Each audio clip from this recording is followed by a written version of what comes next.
She told me being too available was unattractive. I backed off. She didn't like the version of me that stopped chasing. That I've never been the type of guy to write on Reddit, but after everything that's happened, I guess I need to let it out somewhere that doesn't know me personally. I, 34M, have been dating Sophie, 31F, for a little over 2 years. We met at a mutual friend's engagement party. She was smart, confident, and had that kind of energy that pulls people in without trying too hard. She worked in marketing. I'm a project manager at a mid-sized tech consultancy. We clicked fast. Same humor, same taste in music, same borderline obsessive love for black coffee and late-night documentaries. For the first year, everything felt easy. We'd wake up early on weekends, go running, cook dinner together. I even helped her build a pitch deck for a new client she was chasing. We were a team. I liked that. But around month 18, something shifted. It wasn't dramatic at first. She started calling me predictable in a teasing way. Like, "You're too good sometimes, you know? Always showing up, always answering texts. It's cute. Maybe too cute." I laughed it off. I thought it was banter. But those comments started coming up more often. When I'd offer to pick her up after work, she'd roll her eyes and say, "You don't have to be so available all the time. It's a bit much."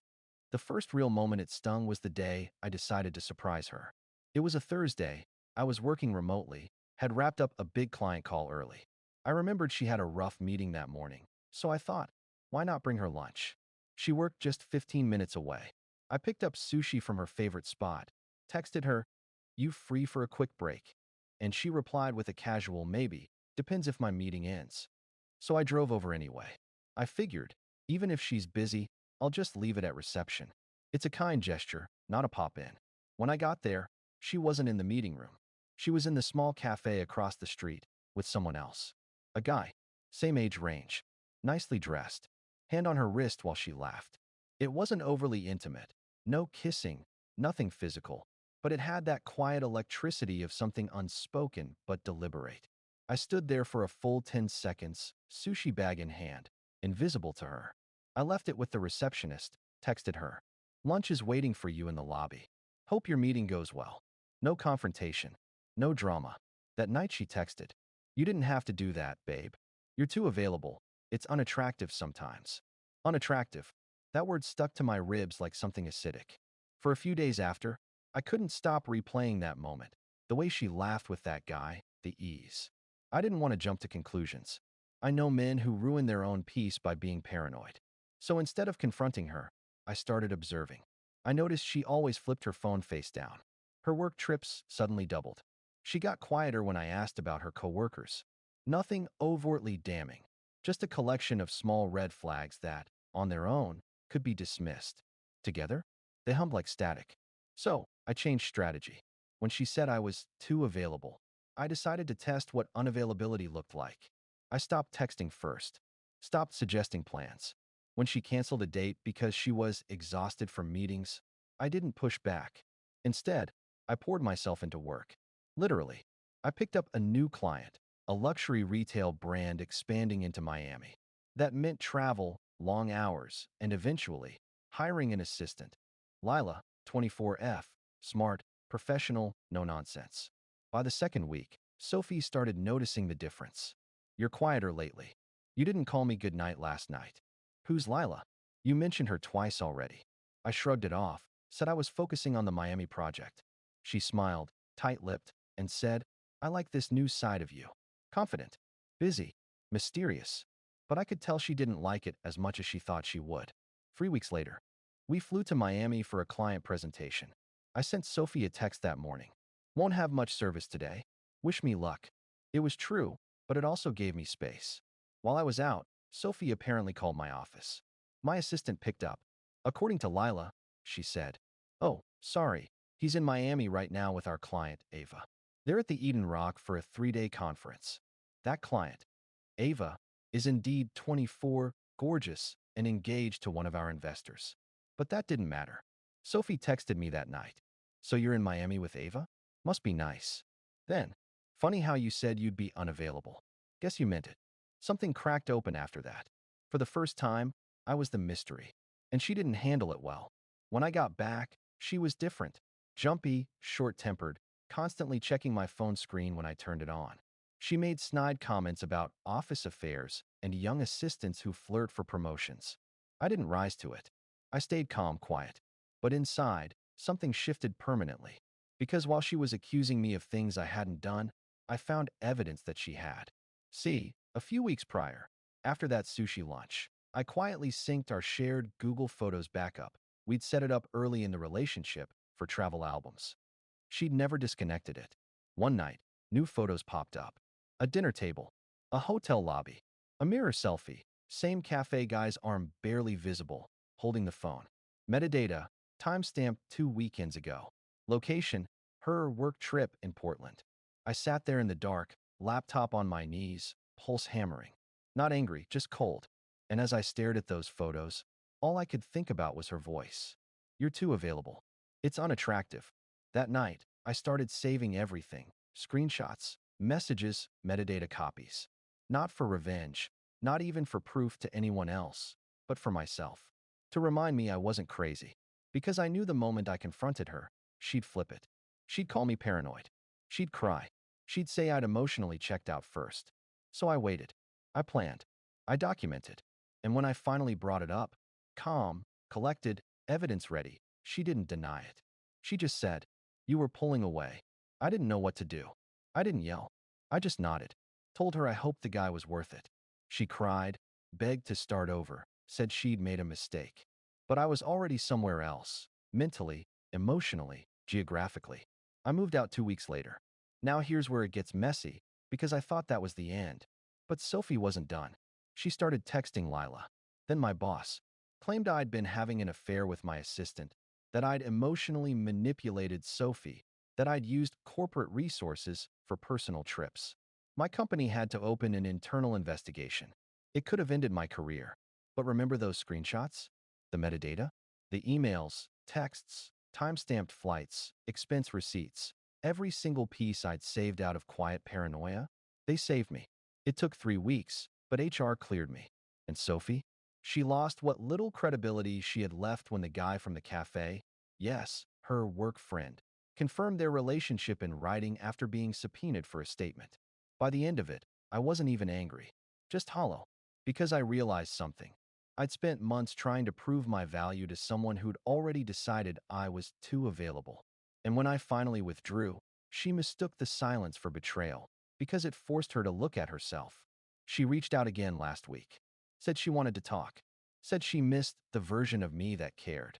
I didn't respond, because that version of me, the one who dropped everything to bring her lunch, who stayed up helping her with client decks, who thought love meant showing up, that guy's not gone. He's just learned who not to show up for. That I've learned that when someone decides to burn you down, the worst thing you can do is hand them gasoline. So I didn't react, not publicly, not emotionally. When HR called me in that Monday morning, I'd already prepared a full timeline, including screenshots, emails, and receipts that backed every word. I walked into that meeting with a folder labeled Professional Conduct Review, Confidential. Inside were printouts of everything Sophie had accused me of, side by side with my evidence disproving it. They started with the allegation. You've been using company travel resources for personal reasons involving your assistant. I calmly handed over the official itinerary from our client, Ava's company. Signed contracts showing we were required to be in Miami those specific days. Expense breakdowns submitted through Concur. A company-issued hotel invoice, 2 separate rooms, in my name and Lila's, paid by corporate. The HR manager, Janet, looked exhausted before she even began. She'd clearly seen false accusations before. She asked me to explain how Sophie might have gotten this impression. I told her the truth. That Sophie and I had broken up 2 months prior. That she'd seen messages about work trips and drawn her own conclusions. That I hadn't spoken to her since except to retrieve the rest of my belongings. Janet nodded, made notes, and then asked the real question. Why would she go to the company? And that's what hurt. Because the only answer I could give was, because she wanted to hurt me in the only place she still could. The investigation dragged on for 3 weeks. Every meeting felt like a slow bleed. Lila was questioned twice. She handled it like a professional. Calm, precise, even a bit protective of me. She told HR exactly what happened, that I never crossed any boundaries, that our relationship was strictly work-related, and that she was uncomfortable with Sophie contacting her privately through Instagram. Yeah, Sophie had found her on Instagram. Sent her messages like, "You don't know what kind of man he is. He's manipulative. He'll use you and drop you when he's done." Lila screenshotted everything. HR flagged it as harassment and sent Sophie a cease and desist notice through company counsel. That was the moment I realized how far Sophie had fallen. This wasn't heartbreak. This was damage control by destruction. She couldn't stand that she'd been caught lying and cheating, so she tried to rewrite the story. During those 3 weeks, I stopped sleeping properly. My appetite dropped. I was technically winning, but it didn't feel like victory. I'd wake up every day wondering what else she might have sent. Old photos, doctored screenshots, whatever she could dig up to twist the knife. I changed all my passwords, secured my accounts, revoked shared drives. I even ran my laptop through IT for a security sweep, just in case. Professionally, I was fine. Personally, I was unraveling. I kept replaying everything. Her laughter with that guy, her cold, "you're too available" jab, the way she looked through me during our last talk. And somewhere in that mental loop, I started realizing something ugly. I wasn't angry because she cheated. I was angry because she made me doubt my own sanity before she did it. That's the kind of betrayal that doesn't heal clean. About a month later, HR cleared me officially. They even apologized for the inconvenience, though they had to follow procedure. I signed a statement, closed the file, and sat in my car for a long time afterward. No triumph, no relief, just quiet. I remember thinking, so this is what survival feels like. Not pride, not revenge, just endurance. Lila later told me HR actually blacklisted Sophie from contacting anyone in the company again. Apparently, she tried to warn Ava, our client, by emailing her directly. That was the final straw. Update 1. Hi everyone. It's been about 3 months since everything went down with Sophie, the HR investigation, and all the fallout that came after. A few people DM'd me asking for closure, so here it is. After HR cleared me, I took some time off. Not much, just 2 weeks, but it was the first real pause I'd had in years. No Slack notifications, no client calls, no crisis management. I went to Miami again. Same hotel, same view, but this time without the stress, the meetings, or the rumors. I wanted to see if I could reclaim that place, make new associations instead of letting it remind me of accusations and chaos. It worked mostly. The weather helped. The silence helped more. I remember one night sitting on the balcony, listening to the ocean and thinking, I actually survived this. That was the first time the word survive felt real. A few days into the trip, I got a notification on Instagram. A message request from Sophie. At first, I just stared at it. Part of me didn't even want to open it. I didn't know her closure. She'd nearly ruined my career, my reputation, and my peace. But curiosity is a nasty habit, so I opened it anyway. It said simply, "You won. I hope it was worth it." That's it. No apology, no reflection, no attempt at accountability. Just that line, as if this whole thing had been a contest. I laughed when I read it. Not a happy laugh, just hollow disbelief. Because that one sentence summed her up better than any essay could. To her, this wasn't about truth or healing. It was about control. She couldn't handle that she'd lost it. I didn't respond. I blocked her again. But that message sat in my mind for days. When I got back home, I focused on rebuilding, mostly my sense of normalcy. Work had finally stabilized. Lila was transferred to another department, her choice, and HR quietly let me know they'd blacklisted Sophie's number from contacting anyone in the company again. Apparently, after the cease and desist, she'd still tried reaching out to Ava, the client, through her personal email. That was it for HR. They made it formal. Professionally, I was in the clear. Personally, I was still untangling the emotional wreckage. I went back to therapy, not because I was depressed, but because I needed perspective. My therapist said something that stuck. You didn't just lose a relationship. You lost your sense of reality for a while. She was right. That's exactly what gaslighting does. You stop trusting your own mind. About a month later, life threw me one last curveball. I ran into Ethan, the guy from the cafe, at a networking event. The universe has a cruel sense of humor. He recognized me instantly. Walked over, nervous but polite. Said, "Hey, you're Sophie's ex, right?" I braced myself. But then he said, "I just wanted to say, I'm sorry, man. I didn't know what was going on back then. Apparently, she'd been seeing both of us at the same time. Me thinking we were exclusive, him thinking she was single. She told him I was emotionally controlling and obsessive. When he realized the truth, after I confronted her with proof, she cut him off too. He told me, "She's got a pattern. Don't take it personally. You seem like you got out just in time." And for the first time in months, I actually smiled. Not because of what he said, but because I finally felt validated. It wasn't in my head. I wasn't crazy. I wasn't too available. I was just with someone who didn't know what to do with genuine care. Final update, 1 year later.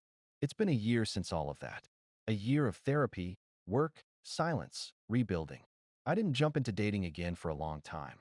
I needed to detox from the idea that love meant self-erasure. Because that's what I'd been doing, equating being available with being worthy. Now, I'm learning balance. I still show up, but not at the cost of myself. I run my own consulting firm now, small, quiet, but mine. I hired Lila as my operations lead 6 months ago. We're good colleagues, maybe even friends. Nothing romantic, just mutual respect built from surviving the same storm. Sophie, from what I've heard, she moved to another city. New job, new people. Maybe she's changed. Maybe not. Either way, she's not my problem anymore. Sometimes, when I think about her, I still remember the sushi in that paper bag, how heavy it felt in my hand, how stupidly proud I was to surprise her. That image used to make me angry. Now it just makes me human, because I realized that the thing she called too available wasn't a flaw. It was empathy. It was care. She mistook presence for weakness.